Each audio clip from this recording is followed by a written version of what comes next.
এইবাৰ আমি প্ৰদান কৰিবলৈ লৈছোঁ এক্সেলেন্স ইন স্পৰ্টছ এৱাৰ্ড। এই বঁটা আগবঢ়োৱা হৈছে ভাৰতীয় লন বল ক্ষেত্ৰৰ উজ্জ্বল নক্ষত্ৰ অসম গৌৰৱ অৰ্জুন নয়নমণি শইকীয়ালৈ 1981 চনৰ 21 ছেপ্টেম্বৰত গোলাঘাট জিলাৰ সৰুপথাৰত জন্মগ্ৰহণ কৰা নয়নমণিয়ে কোটি কোটি ভাৰতীয়ক গৌৰৱান্বিত কৰি 2022 চনত কমনৱেলথ গেমছত আজুৰি আনিলে স্বৰ্ণ পদক। 7 সাগৰ 13 নদীৰ সিপাৰে বাৰ্মিংহামত নয়নমণিয়ে এই সাফল্য অৰ্জন কৰাৰ লগে লগে ৰচিত হৈছিল এক নতুন ইতিহাসৰ। কমনৱেলথ গেমছত পদক লাভ কৰা প্ৰথমগৰাকী অসমীয়া হিচাপে পৰিচিত হয় নয়নমণি শইকীয়া।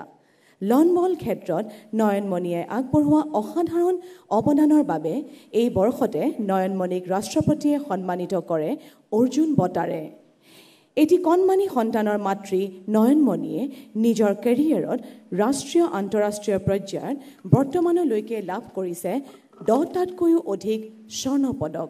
লন বল ক্ষেত্ৰলৈ অতি চৰ্চিত প্ৰতিভা নয়নমণি শইকীয়ালৈ স্বাধীন প্ৰতিদিন গোষ্ঠীয়ে আগবঢ়াইছে চলিত বৰ্ষৰ এক্সেলেন্স ইন স্পৰ্টছ সন্মান।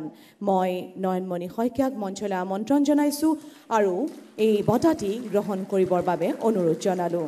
মাননীয় কেন্দ্ৰীয় মন্ত্ৰী আৰু আজিৰ সভাৰ মুখ্য অতিথি সৰ্বানন্দ সোণোৱাল ডাঙৰীয়াক এই বঁটা প্ৰদান কৰিবলৈ মই অনুৰোধ জনালোঁ।